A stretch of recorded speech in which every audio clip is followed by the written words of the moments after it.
and welcome to the Capital Coffee Connection. I am Liz Hirsch-Naftali, and today we have a very special guest, a mayor, Republican mayor from Rochester Hills, Michigan.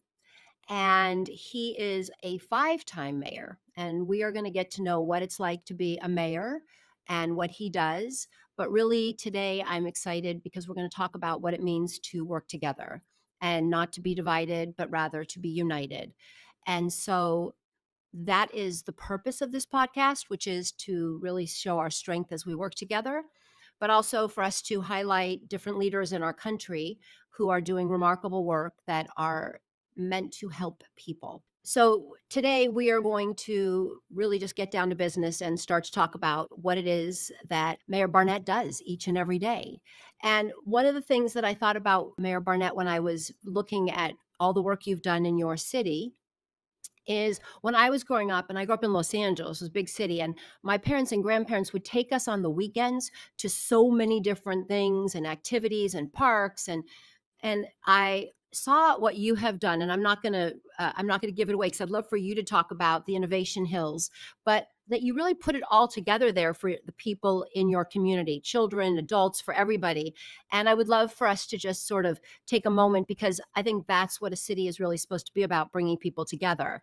And I know that that has been something you're very proud of and worked hard on.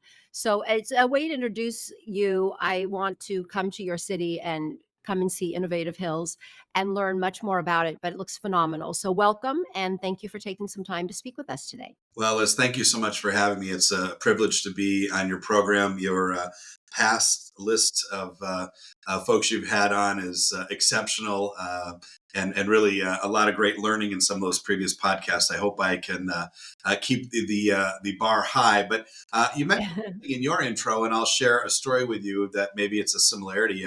You mentioned the role of your parents and grandparents. I am the first person in my family to ever run for political office. I don't come from a political family or really a tremendous amount of political engagement. However, my parents, my father, who's passed since, but was a firefighter, my mom, a school teacher, taught me the importance of being involved in community. So like you, they took me to every event that happened at the library, every event that happened at the community center. We went to the parks on a regular basis, and I learned how important community was to me growing up. And community meant just being involved with other people, seeing familiar faces, Right. and just being engaged around where you live. And that is really what inspired me to get involved in public service, was that desire to be a part of my community. And that has since really transformed my personal and professional life. You mentioned our park. Let me set the stage in Rochester Hills first. We're a community of about 80,000 people. We're about half an hour north of the city of Detroit, a very vibrant community, home to, as you can see over my shoulder, Oakland University, my alma mater. Made a lot of news in the NCAA tournament. But we have a lot of great companies. They're surrounded by the auto industry, more robots made in our city than any other city in North America, actually. And my job as mayor in this very interesting, vibrant, diverse community that loves education is to try to create those memories and those places where people want to connect. I always tell people we're in this very difficult job of owning the 3 seconds in your mind after you say the name of your city. So if I say Los Angeles, Right. immediately think of something. If I say Right. Houston or Detroit, I say Rochester Hills, I want that impression to be positive. I want to be there. I want to go there. I've heard good things. And Innovation Hills has been one of the ways we've done that in creating a state-of-the-art, innovative playground. And maybe we'll talk a little bit more about it, but it is completely unique, has all glow-in-the-dark sidewalks, has all sorts of crazy, sustainable aspects to the whole park, and it's become Michigan's #1 playground the 2 years it's been open, both years. So one of the things that I thought was interesting is that during COVID, you were the mayor and you were very much motivating people to get out when it was safe, but to get out and come to this park and come out and be together in a safe environment, as opposed to many folks that stayed home entrenched and were lonely.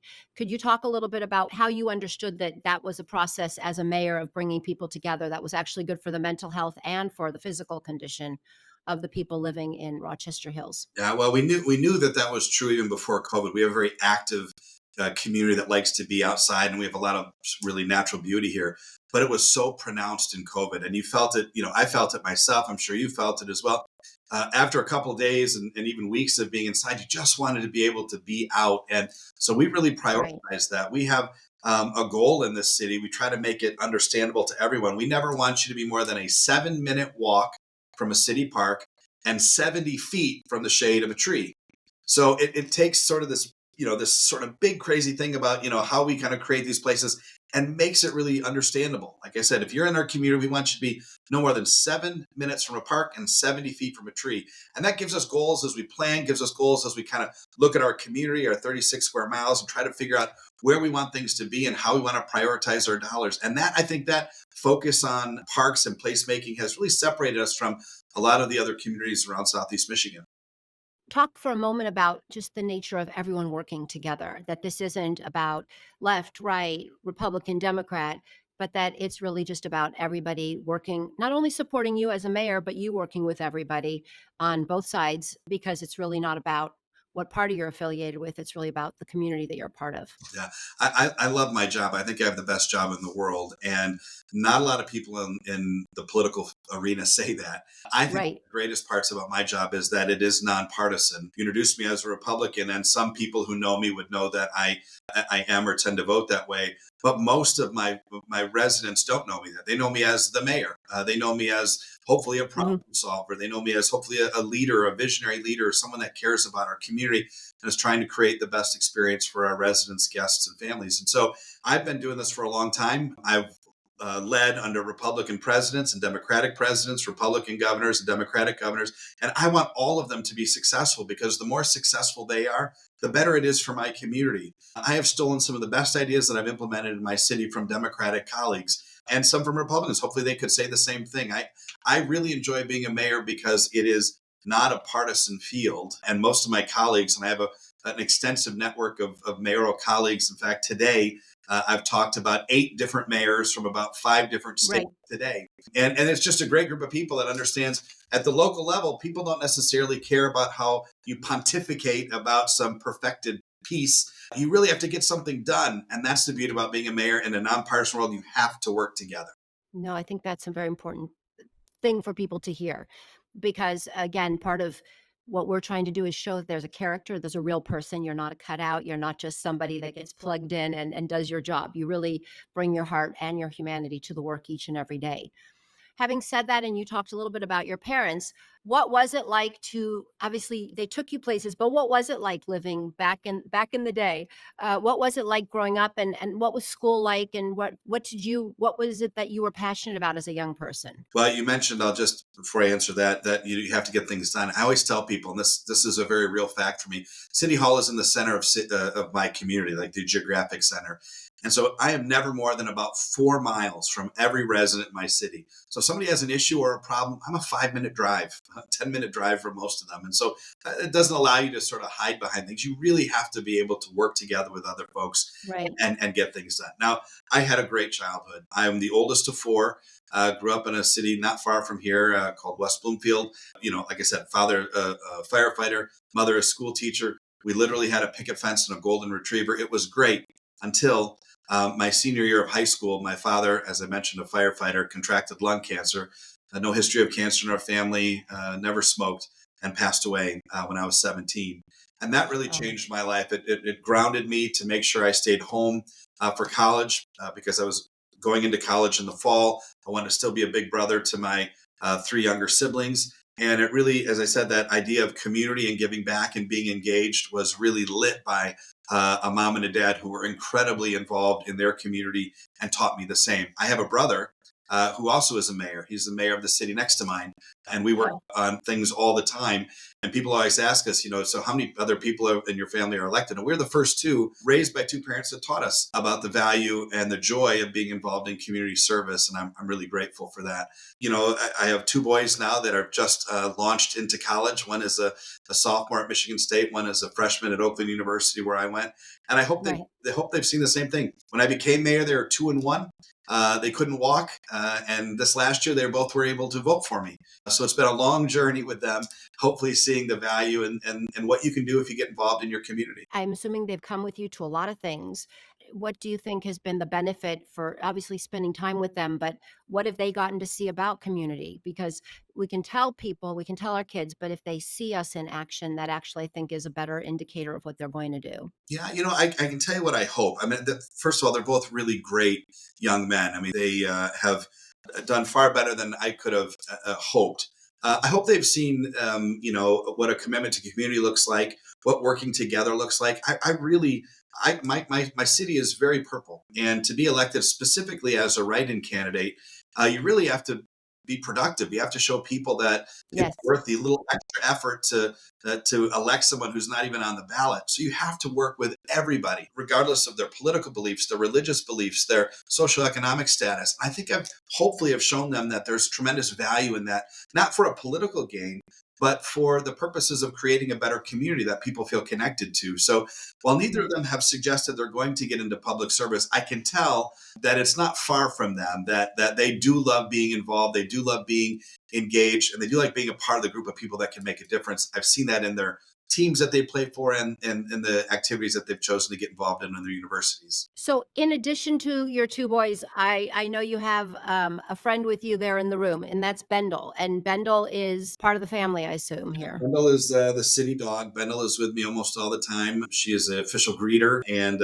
is a rescue dog and is part of the support team here. I would tell you, I'm still blessed to have my mom and grandma in the community. I'm the mayor of Wow. the city. My grandma is the mayor of the family, so she really remains the optimal voice when it comes to decision making in our family. But we have a great team, and Bendel's a big part of it. And does your grandmother have advice that she gives out as a grandmother or as a matriarch in the family? She has a lot of great advice, and I listen to most of it.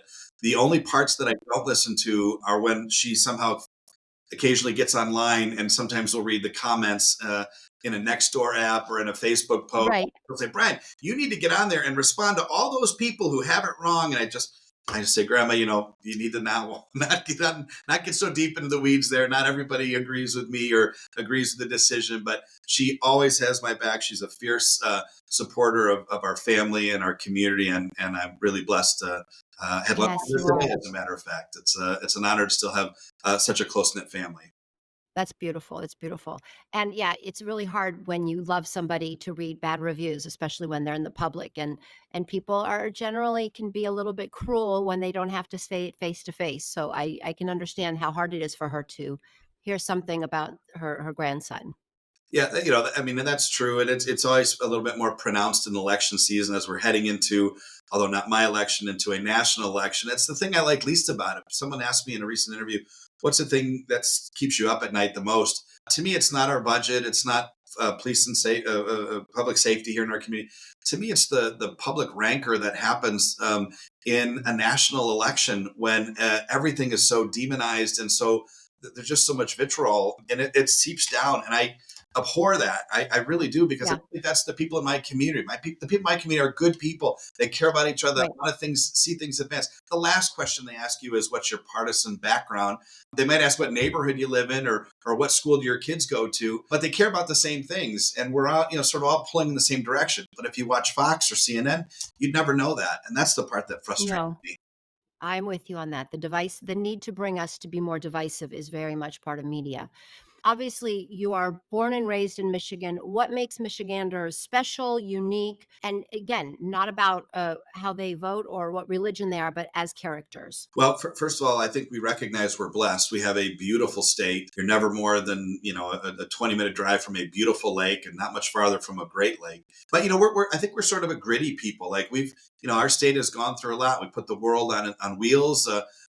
We understand the value of a hard work and a work week and what that means. Now we've transitioned to sort of the next economy, and so you have a lot of engineering sort of mentality in Michiganders. They like to figure things out and figure out how to make things better. And as you've seen, if you're a sports fan, I mean, grit is kind of, the Lions had a great year this year. Grit was their mentality. We're not the showboat, flashy, maybe LA style or Miami style. But man, you want to get something done, you get a Michigander involved, and they're going to figure it out. Maybe even figure out a better way to do it, and not stop until it's done. And it's fun to live with people like that. Now I'm going to ask you a bunch of rapid questions for people just to get to know you. And you can answer with one word or however you feel, but they're just hopefully a nice way for people to get to know your character. The first one is, what is your favorite sound? It's a good one. Ocean waves.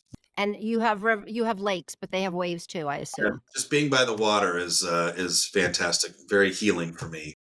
And what is your favorite color? Well, you see a theme. Aquamarine blue. The Caribbean water, Ah, my favorite mental color if I close my eyes. okay, this is probably going to be in the same way. What is your favorite smell? Oh, I'm going to go in a different direction here. I love a good pizza. I can smell it Mm. from pretty far away, and I love a good pizza. What's on the pizza that's your favorite smell? I'm pretty straightforward. I mean, I like a pepperoni pizza. I'm a meat lover kind of guy. So you can't go wrong with any of the meats. Occasionally, if I'm a little saucy, maybe pineapple. But keep the vegetables and anchovies off. Give me meat and pizza, and I'm happy. So one of my questions that I've asked people is like, if you were stranded on a desert island, you had one meal, yours would be pizza. That would be yes, it would be pizza, definitely. Yeah, and of course, you could be on this island and order whatever pizza you want, so you're safe. It'd be Antonio, specifically from Rochester Hills, which is my favorite. So What's it called? Antonio's Town Square Pizza is my favorite. Shout out for Antonio's there. Yeah. Do you have time to exercise? Do you have time to do things in your parks physically without, running around having people ask you for things? Yeah, I do. I actually run with Bendel occasionally. I do. I have a bike, and I like to bike when the weather gets a little bit better. I do things with my earbuds in because I like to unplug, and generally I'll get stopped a lot if I don't.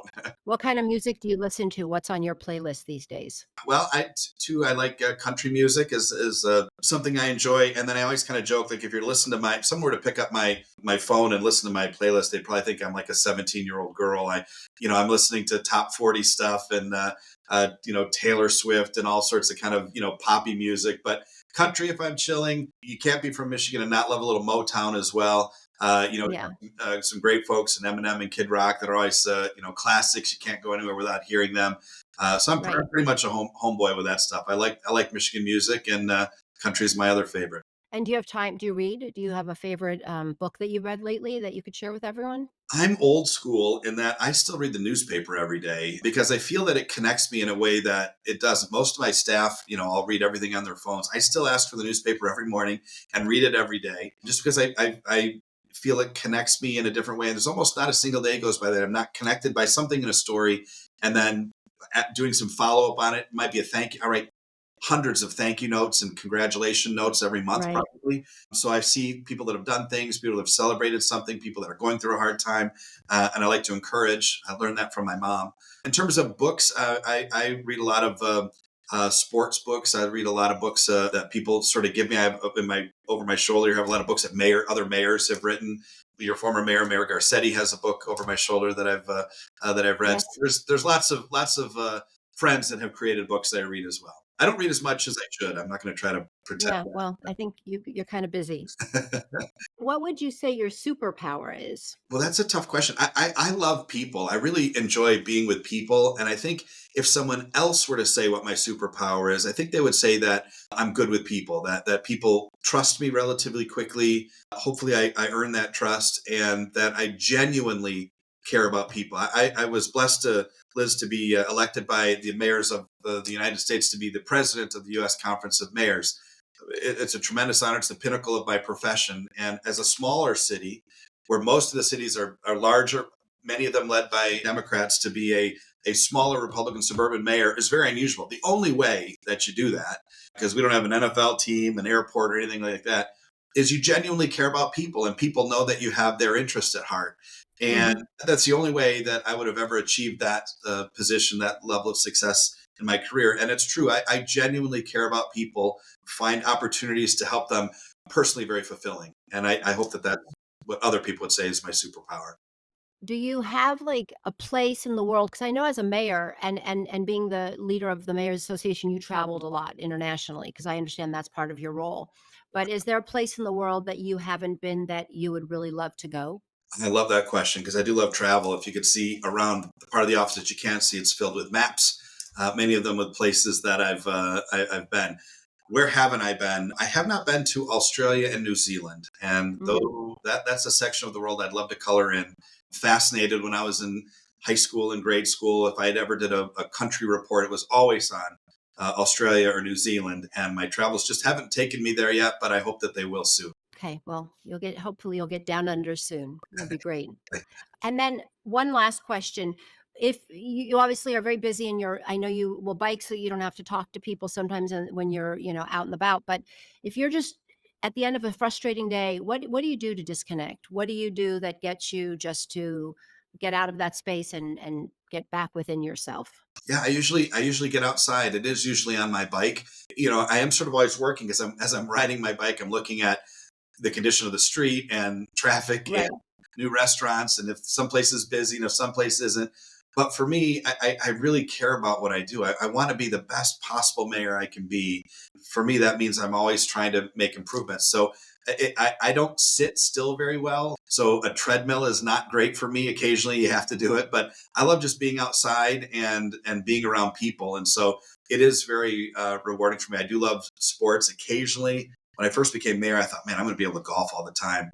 That never really quite materialized. I golf probably 5 or 6 times a year, usually in outings. But that's something that I enjoy too. And it is really important if you're in leadership to be able to find some time to disconnect. And that doesn't mean with your phone in your hand. It means completely Right. unplugging and enjoying, nature and whatever it is that recharges you on the inside. What lake is closest? I'm just curious. What lake is closest to Rochester Hills? Like, where would you go if you were going to the lake? Well, my favorite place is to go across the state over to Lake Michigan. That's absolutely stunning. We have many summers spent at Grand Haven on the Lake Michigan side. Closest lake to me is Lake Huron and ultimately Lake St. Clair, which is kind of between those two. And that's about a 25-minute drive from where I'm at. So, like I said, it's not far. And everybody here has somebody who has a nice boat. And so, in the summer, you never want to be the one with the boat. You want to be the person that knows the person with the boat. That's the position to Right. be in here. And my brother has a boat. It's fantastic. And so we have a lot of fun in the summer on the lake. It's beautiful. And the boys come with you, I assume. Oh yeah, yeah. Yeah, I mean, of course, now they work a little bit here and there, but yeah, no. Everybody loves summertime in Michigan. The weather's perfect, and like I said, we're blessed with an abundance of outdoor resources, and so it's a great time. Yeah. I leave the state in the winter a lot to travel to different things, but in the summer, you never want to leave Michigan because it's literally just about perfect. Yeah, I interviewed another leader in Michigan, and she said that even winter is she loves just to sit outside on her porch covered with a blanket, and even though it's freezing cold, she just loves being outdoors, even in the winter. And for her, that's like perfect time, like completely piled with blankets and hats, but just enjoying the air. So I think the people that I know in Michigan share a very beautiful love for their nature and for the outdoors, both in summer and in winter, which is beautiful because you guys have cold winters. Yeah, this year we only in our city we only had snow 3 times, which Wow. I think climate change is being evidenced. Even here we don't have the some of the extremes of fires or floods or hurricanes, things of that nature, which is also a nice benefit. But it's chilly, it's cold, but I mean the spring is gorgeous, the falls are gorgeous, and the summers. I mean, you go 120 days and it doesn't get below 60 or above 80. It's really pretty nice, very, very pleasant. We don't have 110-degree temperatures. So I'm a big fan. And I think the more people that experience it, come to Rochester Hills or Northern Michigan, they fall in love pretty Right. quick. So this is the last question that I've asked all the leaders, and the answers have been beautiful and very different. And that is a question, and you've talked about it throughout everything, but just to sort of focus in, and that's a question about joy. What is joy to you? What brings you joy? And if you are joyful and joyful as a mayor, joyful as a person, how do you spread that joy and that actually makes other people feel good and gives them an energy and an inspiration in their lives?